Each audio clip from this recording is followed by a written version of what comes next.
یا رب صل وسلم. بسم اللہ الرحمن الرحیم نحمدہ ونصلی علی رسولہ الکریم. سورہ انبیاء کا رکوع نمبر 4 اور 17ویں پارے کا بھی رکوع نمبر 4 میں انشاءاللہ آج پڑھوں گا حسب معمول، مختصر لفظی ترجمہ، مختصر گرامر کے ساتھ، پھر انشاءاللہ اس کی تفسیر ہوگی. اعوذ باللہ من الشیطان الرجیم، بسم اللہ الرحمن الرحیم. قل من یکلؤکم باللیل والنہار من الرحمن. قل اے نبی کہہ دیجئے، من یکلؤکم، کلأ یکلؤ کا معنی ہوتا ہے حفاظت کرنا عذاب سے، مصیبت سے. کہہ دیجئے کون ہے جو تمہاری حفاظت کرتا ہے، باللیل والنہاری، رات میں بھی اور دن میں بھی، من الرحمن، رحمان سے، یعنی رحمان اگر تمہیں مصیبت دینا چاہے تو کون ہے جو تمہاری حفاظت کرے گا. بل ہم عن ذکر ربہم معرضون، بلکہ یہ لوگ اپنے رب کے ذکر سے اعراض کر رہے ہیں. بلکہ کا مطلب یہاں پر یہ ہے کہ جب ان سے سوال پوچھا جائے کہ کون تمہیں عذاب سے بچا سکتا ہے، تو ظاہر ہے ان کا ضمیر یہ بتائے گا کہ کوئی بھی نہیں بچا سکتا. جب کوئی بھی نہیں بچا سکتا تو پھر رحمان کو یاد کرنا چاہیے، اس سے مانگنا چاہیے. تو اس کا تقاضا تو یہ تھا، لیکن آگے اللہ فرماتے ہیں لیکن ایسا ہوتا نہیں ہے. بلکہ ہو کیا رہا ہے، بل ہم عن ذکر ربہم معرضون، یہ لوگ اپنے رب کے ذکر سے اعراض کر رہے ہیں. ام لہم آلہۃ، کیا ہیں ان کے معبود، الہ کی جمع آلہہ، کیا ان کے بہت سے معبود ہیں، تمنعہم، جو ان کو روک لیں گے، من دوننا، ہم سے ہٹ کے، یعنی جو ان کو بچا لیں گے ہمارے عذاب سے. یعنی ہمارے علاوہ کوئی ایسے معبود ہیں جو ان کو تمنعہم، ان کو روک لیں گے، یعنی ہلاک ہونے سے روک لیں گے، عذاب سے بچا لیں گے.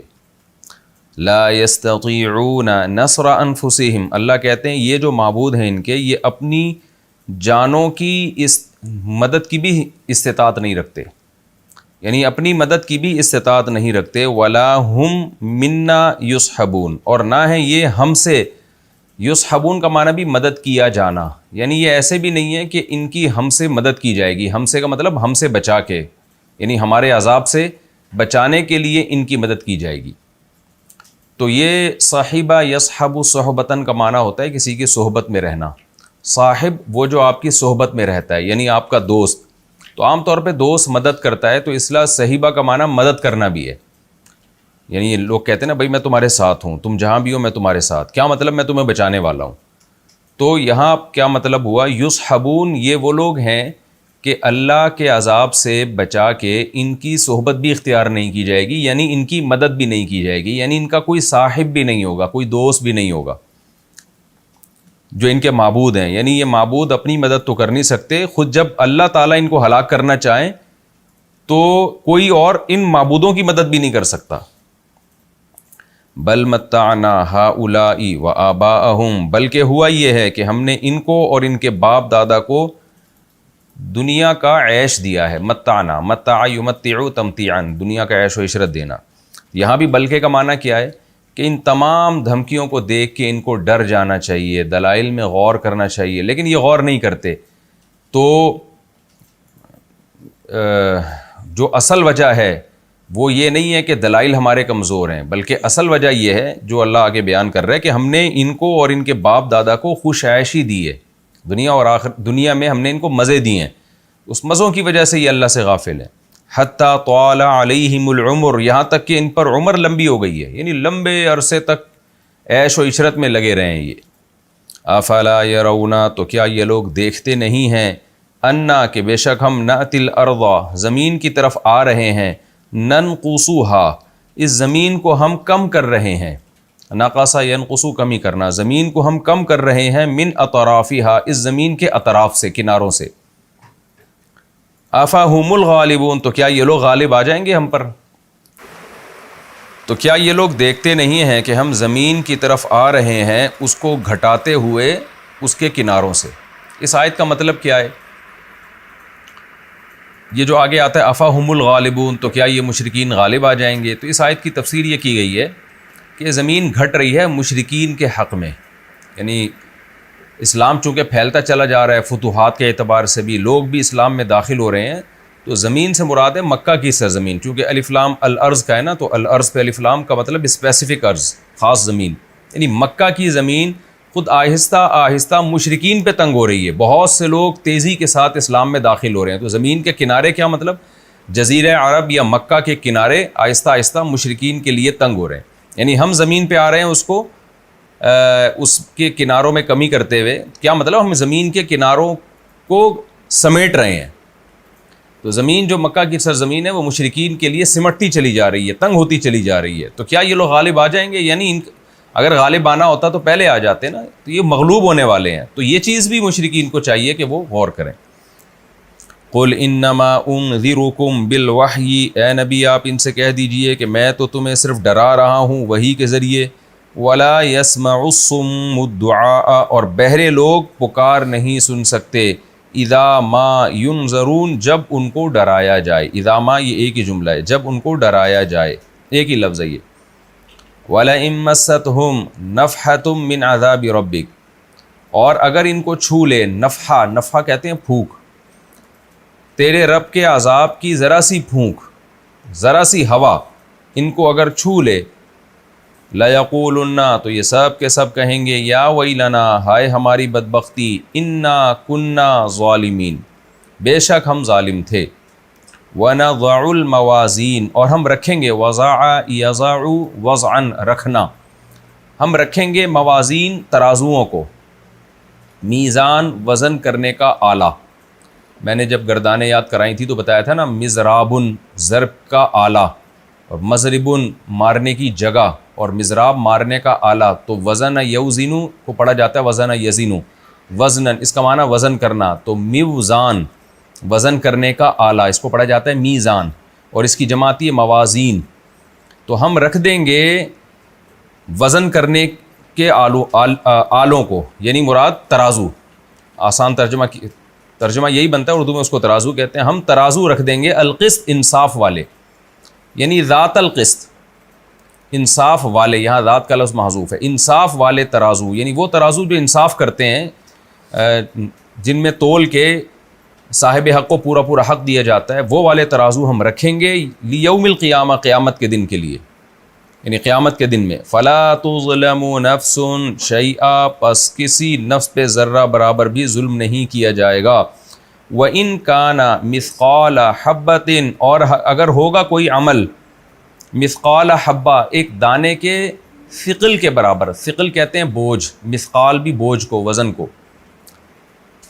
دانے کے وزن کے برابر بھی، من خردل، روئی کا دانہ. روئی کا دانہ بہت تھوڑا سا ہوتا ہے، تو روئی کے دانے کے وزن کے برابر بھی اگر کوئی ہوگا، یعنی عمل، اتینا بہا، ہم اس عمل کو بھی لے کر آ جائیں گے.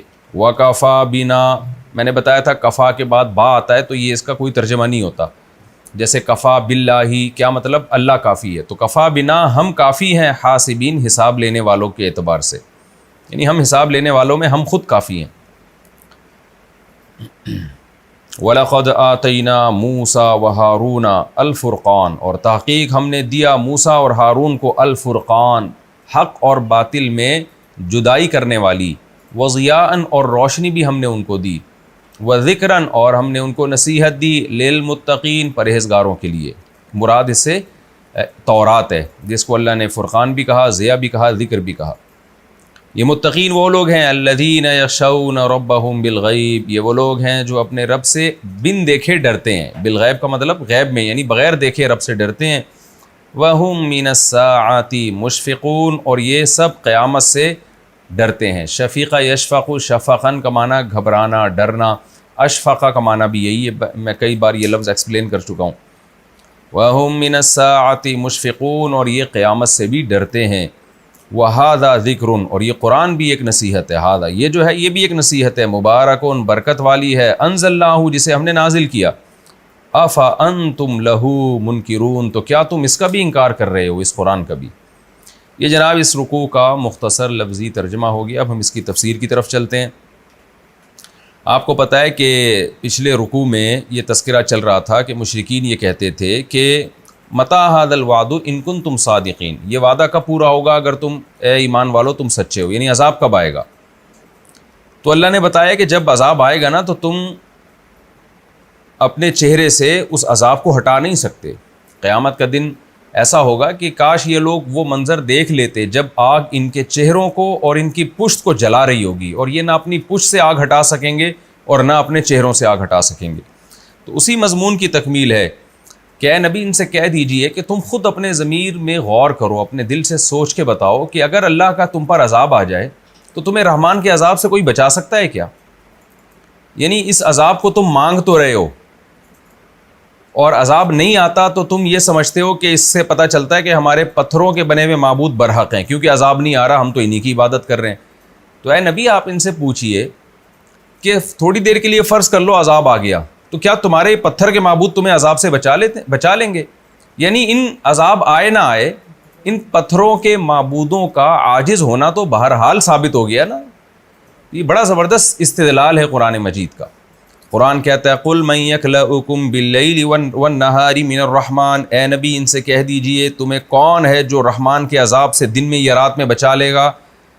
تو اللہ کہتے ہیں اس کے باوجود بھی بجائے اس کے کہ ایمان لائیں، لیکن ہوتا کیا ہے بل ہم عن ذکر ربہم معرضون، یہ لوگ اپنے رب کے تذکرے سے اعراض کرتے ہیں، خدا کو یاد نہیں کرتے۔ یہ پھر آگے اللہ اسی بات کو مزید وضاحت کرتے ہیں کہ ام لہم آلہۃ تمنعہم من دوننا، ہم سے ہٹ کے ان کے پاس کوئی ایسے خدا ہیں۔ یہ من دوننا کا مطلب ہوتا ہے ہم سے ہٹ کے، یعنی ہمارے علاوہ کوئی ایسے ان کے معبود ہیں تمنعہم، جو ان کو ہم سے روک، جو ہم یعنی ہم سے مراد ہمارے عذاب سے روک لیں گے۔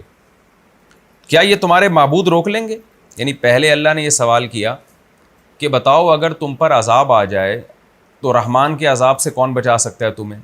آگے جو مقصد تھا اللہ اس کی طرف آئے کہ یہ ایسے معبود ہیں جو تمہیں خدا کے عذاب سے بچا لیں۔ ام لہم آلہۃ، کیا اس طرح کے تمہارے پاس معبود ہیں جو تمہیں ہمارے عذاب سے بچا لیں؟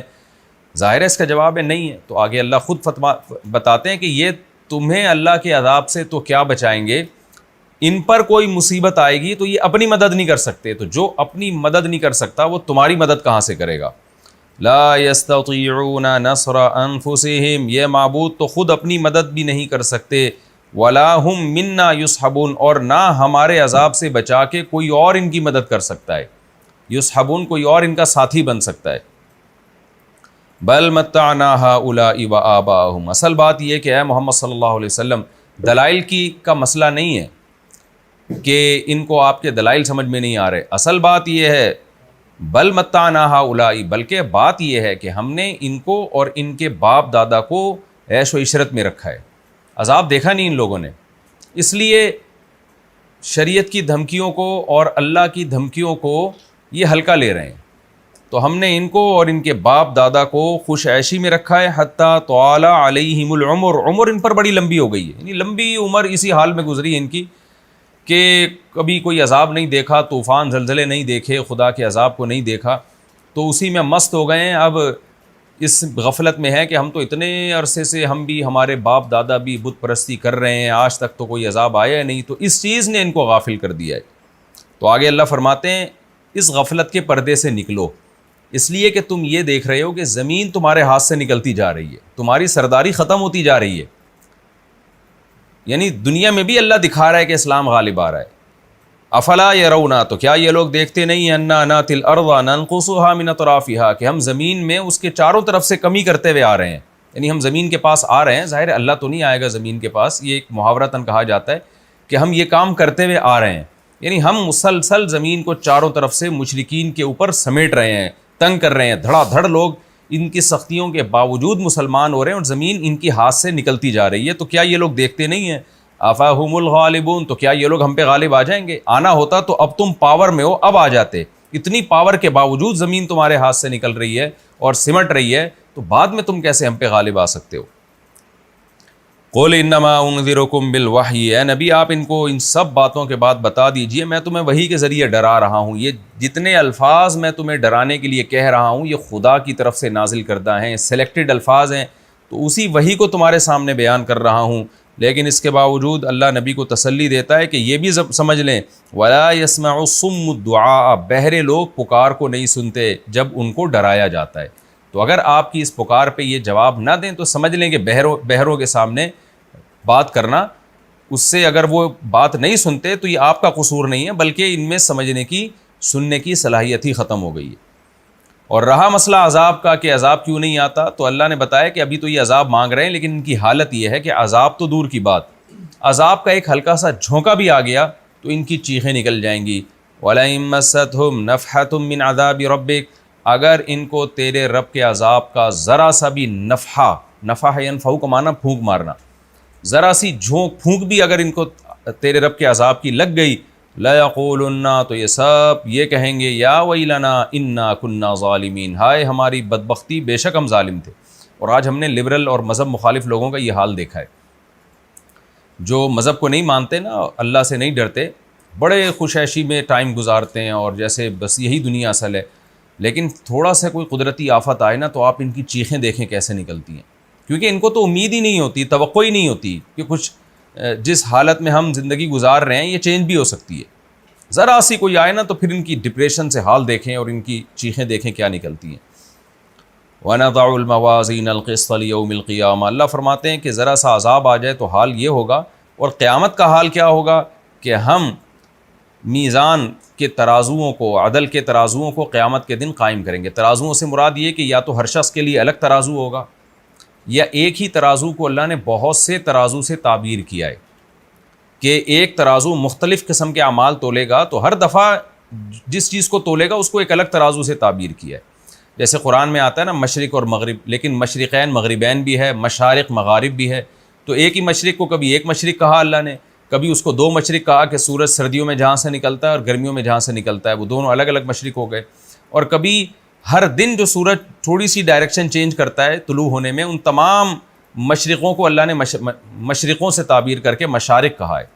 تو ایک ہی چیز کو مختلف اعتبار سے واحد سے بھی تعبیر کیا جاتا ہے اور جمع کے صیغوں سے بھی تعبیر کیا جاتا ہے۔ ہم قیامت کے دن عدل کا ترازو رکھیں گے، فَلَا تُظْلَمُ نَفْسٌ شَيْئًا، پھر کسی پر ذرہ برابر ظلم نہیں ہوگا، ایک ایک شخص کو اس کے عمل کا پورا پورا بدلہ دیا جائے گا۔ کیسا؟ وَإِن كَانَ مِثْقَالَ حَبَّةٍ، کانا کے اندر ہوا ضمیر جو ہے یہ لوٹ رہی ہے عمل کی طرف، اگر ہوگا وہ عمل، یعنی جو بھی شخص عمل لے کر آئے گا وہ مثقال حبۃ من خردل، روئی کے دانے کے وزن کے برابر بھی عمل لے کر آئے گا، اتینا بہا، ہم اس کو بھی لے آئیں گے، یعنی چھپائیں گے کچھ بھی نہیں، نہ برائی نہ اچھائی۔ وَكَفَى بِنَا حَاسِبِينَ، اور ہم حساب لینے والوں کے اعتبار سے سب سے بہتر ہیں، یعنی ہم سب سے بہتر حساب لینے والے ہیں، کافی ہیں، ہمیں ضرورت ہی نہیں ہے میزان کے ترازو کی، لیکن پھر بھی حجت تمام کرنے کے لیے ہم یہ ترازو رکھیں گے، تو ورنہ ہم حساب کے لیے خود کافی ہیں۔ وَلَقَدْ آتَيْنَا مُوسَىٰ وَهَارُونَ الْفُرْقَانَ وَضِيَاءً، یہاں سے پیغمبروں کا تذکرہ شروع ہو رہا ہے، کیونکہ سورت کا نام ہے سورہ انبیاء، تو اس میں پیغمبروں کا تذکرہ ہے۔ قرآن نے عقلی دلائل دیے اس رکوع میں آپ کے سامنے، قرآن نے پہاڑوں کی مثال دی، قرآن نے کہا کہ زمین اور آسمان بند تھے، ہم نے ان کو کھول دیا، اور کیسے سورج اور چاند کو تمہاری خدمت میں لگا دیا۔ اب اللہ پچھلے انبیاء کے واقعات سنا رہے ہیں کہ اسلام کوئی نئی چیز نہیں ہے، پیغمبر کا آنا کوئی نئی بات نہیں ہے، یہ ہمیشہ سے پیغمبر آتے رہے ہیں، قوموں کے درمیان مکالمے ہوتے رہے ہیں، جو مانے ان کو اللہ نے کامیاب کیا، جو نہیں مانے ان کو اللہ نے ناکام کیا۔ آگے اللہ فرماتے ہیں وَلَقَدْ آتَيْنَا مُوسَىٰ وَهَارُونَ الْفُرْقَانَ، تحقیق ہم نے موسیٰ اور ہارون کو تورات دی۔ اللہ نے تورات کے 3 نام بیان کیے، الفرقان، حق اور باطل میں بہترین طریقے سے فرق کرنے والی کتاب۔ میں بار بار اس لفظ کو ایکسپلین کر چکا ہوں، ایک ہے فارق کا معنی فرق کرنے والا، اور فرقان مبالغہ ہے، بہترین طریقے سے فرق کرنے والا، کہ کوئی کنفیوژن رہے ہی نہیں باقی۔ تو ہم نے موسیٰ اور ہارون کو فرقان دی، وضیاء، روشنی دی۔ کیا مطلب؟ گمراہی کے اندھیروں میں تورات ایک روشنی تھی جس سے بنی اسرائیل کو نظر آ گیا کہ صحیح کیا ہے غلط کیا، وذکراً، اور نصیحت تھی۔ نصیحت کا مطلب اس میں ان کی خیر خواہی تھی، کس کے لیے؟ للمتقین، پرہیزگاروں کے لیے، جو پرہیزگار بننا چاہتے ہیں۔ ظاہر ہے جو نہیں چاہتے ان کو کیا تورات سے ہدایت ملے گی؟ الذین یخشون ربهم بالغیب، یہ متقین وہ لوگ ہیں جو اپنے رب کو سے بغیر دیکھے ڈرتے ہیں، وہم من الساعۃ مشفقون، اور قیامت سے بھی ڈرتے ہیں، یعنی رب سے بھی ڈرتے ہیں۔ کیا مطلب؟ اللہ کی عظمت اور جلال کا بھی خوف ہے کہ ہم نے اگر خدا کی نافرمانی کی، غلط ٹریک پہ ہم چلے تو خدا کے سامنے ہم کیسے کھڑے ہوں گے، اور دوسرا قیامت کا بھی خوف ہے، قیامت کی ہولناکیوں کا، کہ ہم نے اگر تورات کو فالو نہیں کیا تو کل میدان حشر میں حال کیا ہوگا ہمارا۔ ان دونوں چیزوں سے یہ ڈرتے ہیں۔ وَهَذَا ذِكْرٌ مُبَارَكٌ، اور یہ بھی نصیحت ہے برکت والی، یعنی قرآن کی طرف اللہ اشارہ کر رہا ہے، انزلناہ، جس کو ہم نے نازل کیا۔ کیا مطلب؟ یہ بھی فرقان ہے، یہ بھی ضیاء ہے، یہ بھی ذکر ہے، اور یہ بھی پرہیزگار لوگوں کے لیے نصیحت ہے۔ جو ہٹ دھرم ضدی لوگ ہیں ان کو اس سے بھی فائدہ نہیں ہوگا، لہذا اس سے بھی ان کو فائدہ ہوگا جو رب کے عظمت اور جلال سے ڈرتے ہیں اور جن کو حساب و کتاب کا خوف ہے۔ افانتم لہو منکرون، تو کیا تم اس کا انکار کر رہے ہو؟ یعنی ایسی کتاب جو فرقان بھی ہو، ضیاء بھی ہو اور ذکر بھی ہو، ایسی کتاب کا انکار کرنا، اس کا مطلب آپ یہ چاہتے ہی نہیں ہو کہ آپ میں حق اور باطل میں فرق کرنے کی صلاحیت پیدا ہو، یا آپ کو پتہ چلے کہ حق کیا ہے باطل کیا ہے، اور آپ یہ چاہتے ہی نہیں ہو کہ گمراہی کے اندھیروں میں آپ کو روشنی ملے، اور آپ یہ چاہتے ہی نہیں ہو کہ کوئی آپ کو نصیحت کرے۔ تو افانتم لہو منکرون، اس کا انکار کر رہے ہو تم۔ یہ جی ہمارا رکوع الحمدللہ کمپلیٹ ہو گیا، بہت آسان رکوع تھا یہ، میں فوراً ہی اگلے رکوع کی طرف چلتا ہوں۔ اب ہم شروع کرتے ہیں سورہ انبیاء کا رکوع نمبر 5 اور 17ویں پارے کا بھی رکوع نمبر 5۔ حسب معمول مختصر لفظی ترجمہ، تفسیر، گرامر، اور پھر انشاءاللہ اس کی تفسیر۔ بسم اللہ الرحمن الرحیم۔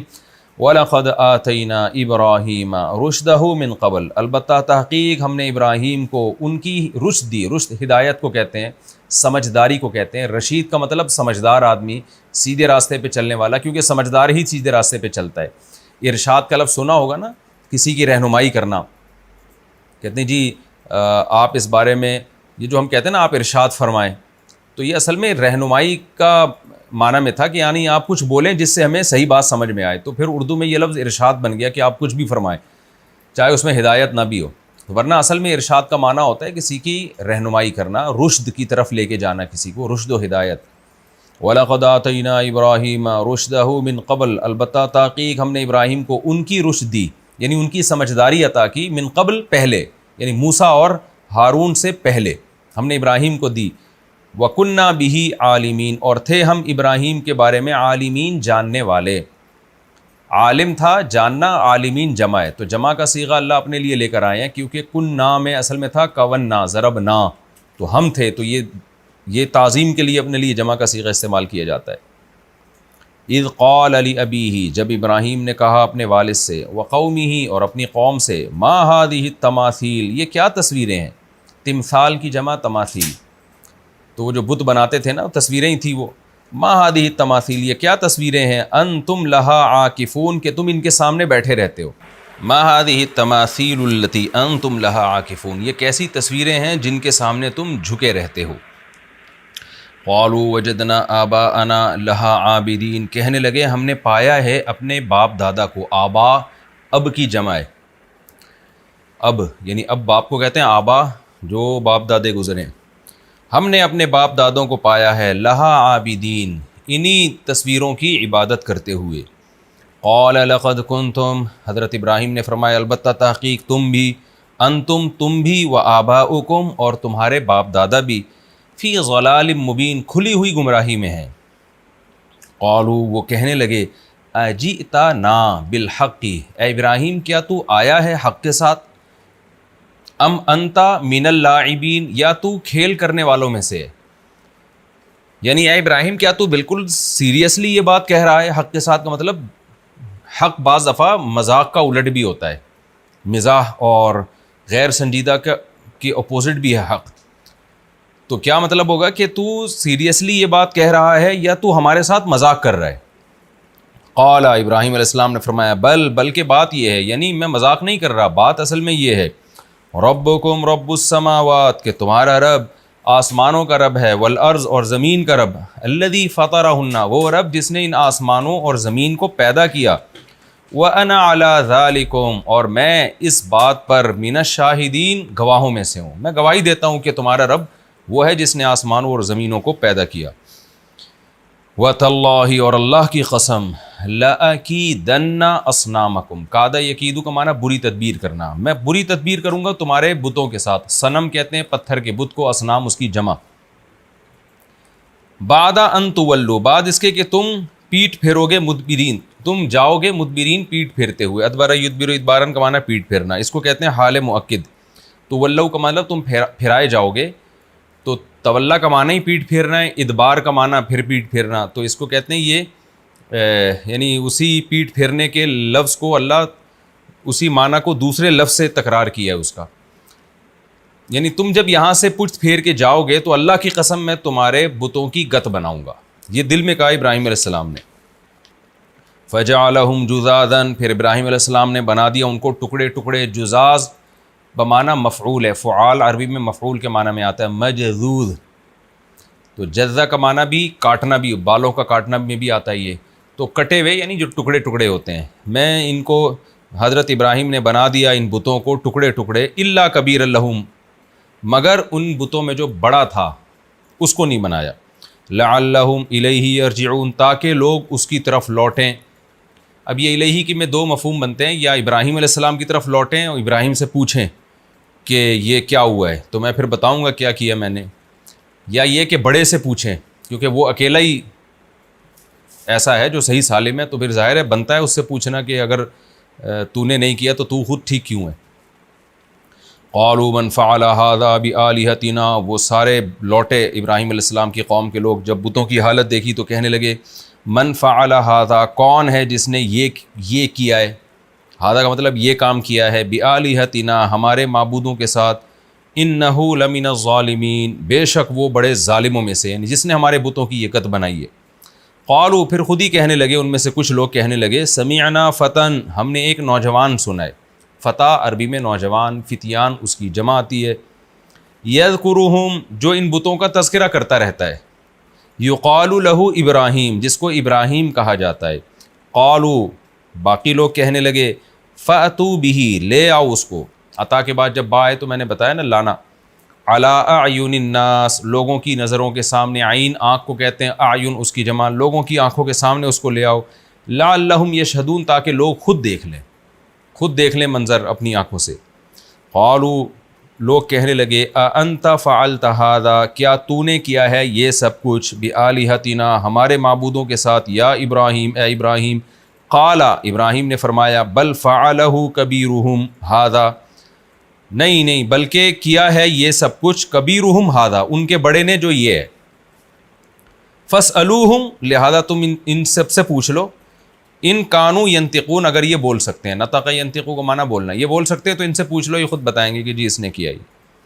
فرجعوا الی انفسہم، پس وہ لوٹے اپنی جانوں کی طرف. نفس دل کو بھی کہتے ہیں، اپنی دلوں کی طرف لوٹے، یعنی دل میں کہنے لگے یہ بات، دل میں سوچنے لگے یہ بات. فقالوا، اور کہنے لگے انکم انتم الظالمون، بے شک تم لوگ بڑے ظالم ہو. یعنی اپنے دل میں خود ہی اپنے بارے میں یہ کہنے لگے ہم تو بڑے ظالم ہیں. ثم نکسوا علی رؤوسہم، پھر اپنے سروں کے بل پلٹا کھایا انہوں نے، سروں کو جھکایا انہوں نے. نکس ینکسو کا معنی جھکانا، اور نکسو جھکائے گئے، یعنی اپنے سروں کے بل جھکائے گئے. یہ محاورہ استعمال ہوتا ہے شرمندگی سے سر جھکانا.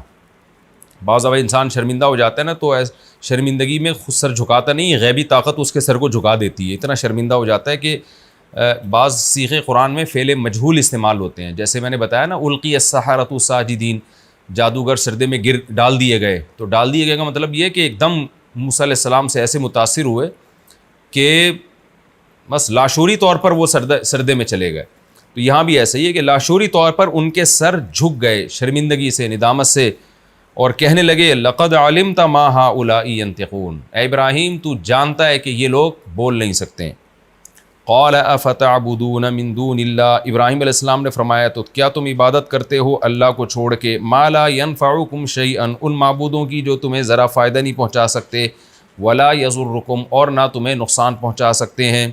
افل لکم، تف ہے تمہارے اوپر. یہ افسوس کا جملہ ہے، ہم کہتے ہیں نا اف ہے یار تمہارے اوپر، اردو میں بھی اس طرح استعمال ہوتا ہے. تو تف ہے تمہارے اوپر، ولیما تعبدون من دون اللہ، اور ان معبودوں پر جن کو تم اللہ کو چھوڑ کے جن کی تم عبادت کرتے ہو. افلا تعقلون، تو تم عقل سے کام کیوں نہیں لیتے. قالوا حرقوہ، وہ کہنے لگے حرق یحرق تحریقا، جلانا، جلا دو ابراہیم کو. وانصروا آلہتکم، اور اپنے معبودوں کی مدد کرو، نصرت کرو. ان کنتم فاعلین، اگر تم کچھ کرنا چاہتے ہو. قلنا یا نار، ہم نے کہا اے آگ، کونی بردن، کن کا معنی ہو جا، کونی یہ آگ چونکہ مؤنث ہے نا تو اس کے لیے مؤنث کا صیغہ استعمال ہوا. کونی ہو جا تو، بردن ٹھنڈی، برد عربی میں سردی کو کہتے ہیں. وسلامن، اور سلامتی والی، علی ابراہیم، ابراہیم پر. وارادوا بہ کیدن، اور انہوں نے ارادہ کیا ابراہیم کے ساتھ بری تدبیر کا. فجعلناہم الاخسرین، ہم نے بنا دیا انہی کو خسارے والا. اخسر زیادہ خسارے والا.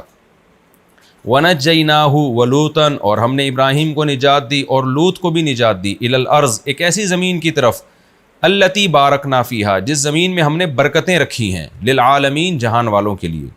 وَوَهَبْنَا لَهُ إِسْحَاقَ وَيَعْقُوبَ اور ہم نے ہبہ کیا ابراہیم کو اسحاق بھی اور یعقوب بھی جو پوتے تھے. نافلتاً اضافی یعنی اضافی ہم نے ایک اور تحفہ ان کو دیا. نافل نفل اضافی نفل کہتے ہیں نا, نفل نماز ہے یعنی جو فرض بھی نہیں ہے واجب بھی نہیں ہے.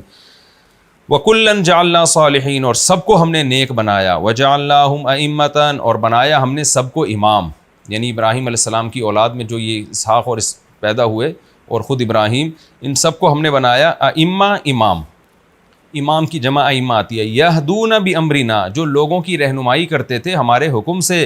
واوحینا الیہم اور ہم نے وحی کی ان کی طرف فعل الخیرات اچھائیوں کے عمل کی. فعل کہتے ہیں فعل, خیرات نیکیاں, نیکیوں کے عمل کی ہم نے وحی کی تاکہ لوگوں کو بتائیں. وَإِقَامَ الصَّلَاةِ اور نماز قائم کرنے کی. وَإِيتَاءَ الزَّكَاةِ اور زکوٰۃ ادا کرنے کی. وَكَانُوا لَنَا عَابِدِينَ اور یہ سب ہماری عبادت کرنے والے تھے.